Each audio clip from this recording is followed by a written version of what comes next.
All right, let's jump right in. Today, we're going to tackle a really big idea, a deep philosophical question about how we even find truth. Is truth something you go out and conquer, something you seize, or is it something you have to wait for, something you receive?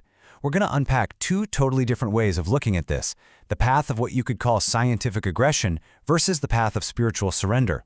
So check this out. The source material we're looking at kicks things off with this statement. And right away, it kind of flips what you'd normally think on its head. I mean, we usually think of knowledge as a good thing, right? As freedom. So how on earth could knowledge be bondage? It's a really interesting puzzle, and it sets the stage for everything that follows. So to get what that quote is even talking about, we first need to lay out the key players here. Think of it like setting up a chessboard.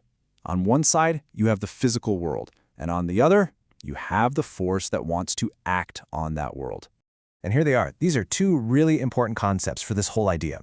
First, you've got yoni varga. You can think of this as, well, basically everything tangible. It's the canvas of reality, our bodies, nature, art, the physical stuff. Then you have Bhairava, and this is the will. It's that inner fire, the ego, the part of us that drives us to do things to that canvas, to build, to analyze, to take control. Okay, so you've got this canvas, and you've got this intense drive to make your mark on it, right? Well, this dynamic puts us at a major crossroads. The source we're looking at suggests that these two forces push us down two totally different paths in our search for truth and meaning. And this is where it really breaks down. The source calls them the path of man and the path of woman, but think of them as aggression versus surrender. That first path, it's all about Bhairava. It's driven by the ego's will. It's the desire to conquer, to analyze, to use labs and machines to literally seize knowledge. The second path is the complete opposite. It's not about the ego at all. It's about the soul's humility. It doesn't try to take anything. It seeks to bow, to become quiet, and to receive truth through things like meditation and prayer. All right, so let's dig into that first path for a minute, the way of the ego. In this framework, this is basically the mindset behind the scientific method. You know, the language here is so important.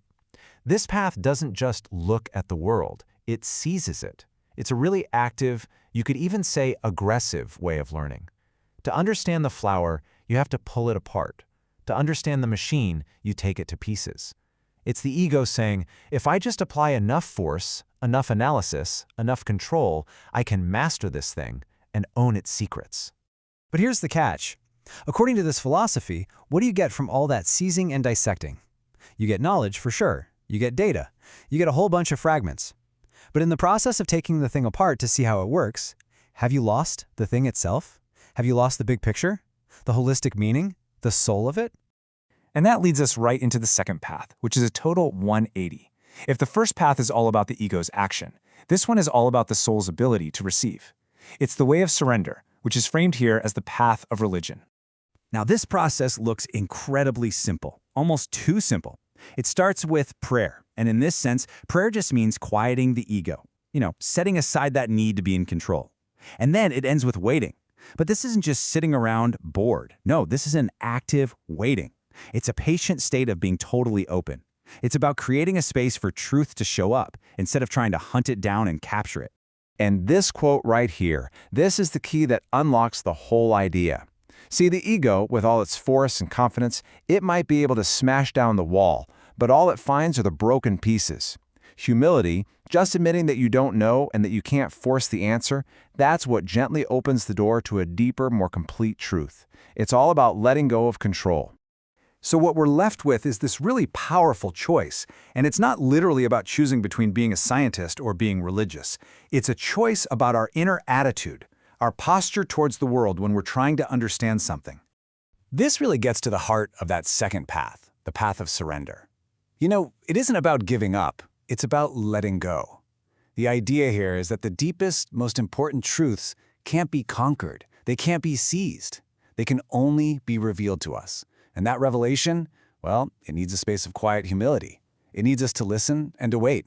And that brings us to the final question, and this one's for you to think about. When you're trying to solve a problem or understand another person or just find meaning in your own life, what's your first instinct?